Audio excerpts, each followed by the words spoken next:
Oi, gente! Hoje a gente vai saber a diferença entre letramento e alfabetização e ainda compreender um pouquinho mais esse negócio de ser letrado e não alfabetizado, ou ser alfabetizado e não letrado. O que é isso, meu Deus?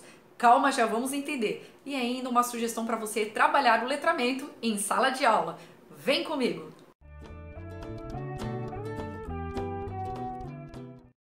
Para você não esquecer mais a diferença, minha voz ficará ecoando no seu cérebro. Letramento é compreender os diversos gêneros, entender a utilidade de cada um. Então, por exemplo, você não entende o idioma chinês, mas pelo seu nível de letramento, ao olhar um jornal, você olha a estrutura, olha a foto, o tamanho da letra e consegue compreender que é um jornal e a utilidade do jornal. Isso é letramento. A alfabetização é ensinar a técnica. Então vamos voltar na época da cartilha, quando a gente foi alfabetizado. Lá ensinava a técnica, o som das letrinhas, que juntando a letrinha formava a sílaba. Então o letramento é entender que a nossa escrita é de uso social e ela tem uma utilidade, e a alfabetização é ler e escrever, apenas a técnica.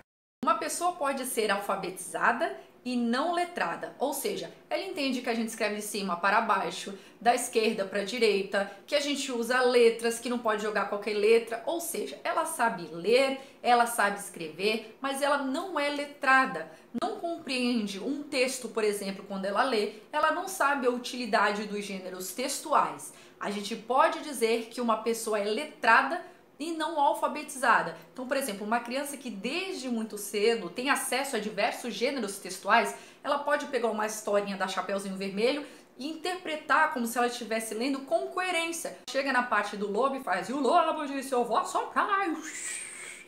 Ela tem coerência, então ela não vai olhar o lobo e vai falar assim: a bela adormecida dormiu. Não sabe escrever e nem ler. Então a pessoa pode sim ser alfabetizada e não letrada, domina o código, ela não consegue interpretar, ela não compreende determinado gênero. Mas qual é a diferença da receita? Qual é a diferença do jornal? Enfim, porque a leitura não faz parte do seu cotidiano. Ela aprendeu a ler e escrever, mas não lê um jornal, não lê uma revista, não lê um horóscopo, não lê nada. Você já viu aquele filme Central do Brasil? A pessoa não sabe ler, mas ela pede para alguém fazer isso. Ela entende que a carta ela tem uma utilidade, ela cria um texto coerente, né? O que é coerente? Com pé e cabeça, dá para entender.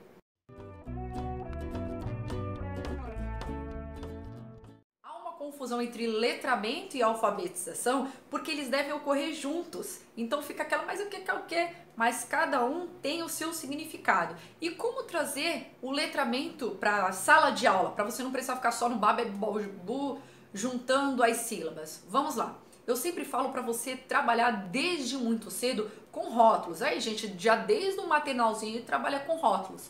Por quê, Cris? Porque a primeira coisa, por exemplo, quando você acorda, quando você vai tomar o seu café, você vai ver lá, na caixa do leite vai estar o rótulo, na bolacha, se você não é muito fitness, você vai ver na pizza. E a criança, acontece isso com ela. É que ela ainda não sabe sistematizar, ela ainda não entende os sons da letrinha, e você, professor, vai ter o seu poder de encantamento para explicar para a criança. O que você vai fazer? Pede para cada criança trazer um rótulo para a sala de aula. E aí você monta num cartaz em ordem alfabética. Então A de arroz, B de bolacha, C de cavalo, sei lá, vai colocando o nome dos produtos para a criança ir organizando. Ou se não, você monta os grupos produtivos. Se você tem dificuldade em entender o que é o grupo produtivo, deixa aqui nos comentários o nome grupo produtivo, que eu já vou falar para você detalhadamente. Faço um vídeo especialmente. Tchan! Graças ao meu super poder, eu coloquei aqui, fiz uma mágica para aparecer o alfabeto, até aparece. E o que você vai fazer? Você vai colocar aqui as letras em cima da mesa, junto com os rótulos. Vai pedir para a criança observar o rótulo e montar. Então, por exemplo, está escrito batata lá. Ele vai pegar as letras do alfabeto móvel e vai montar. Olha, gente, eu dei uma paradinha, porque acho que vocês estão ouvindo uma música de fundo aqui que eu acho que é pagode. Então vamos lá, gente, uma atividade para desenvolver a consciência fonológica. Já vamos falar. O que é consciência fonológica? É fazer a criança entender que cada letra tem um som. Aí ela vai conseguir se alfabetizar. Então propor atividades para a criança entender o som inicial, o som final. Então banana, Ana. E uma boa atividade é você trabalhar com textos que tenham rimas. Então, por exemplo, parlenda, poema, música. Então vamos pensar na parlenda: hoje é domingo, pé de cachimbo. Leve a criança a entender que domingo, cachimbo, elas rimam. O sapo não lava o pé, rima com chulé, e assim você pode explorar. Há duas formas. Ou você escreve na lousa, na frente das crianças. Por quê, Cris? Para que a criança consiga perceber que a gente escreve de cima para baixo, da esquerda para a direita, e olhando você escrevendo: ah, é assim que é o H do hoje, ah, que interessante. Ela vai compreendendo como que é a nossa escrita. Ah, Cris, mas eu não tenho como. Então, o que você vai fazer? Você vai pegar aquela folha grande, sabe aquela folha parda, de papel pardo, e você vai deixar já a parlenda escrita, e lá você começa a ensinar a criança a destacar, e aí você cria, trabalha essas coisinhas do som, sabe? Então é isso aí, gente. Tchau, tchau. Beijinhos.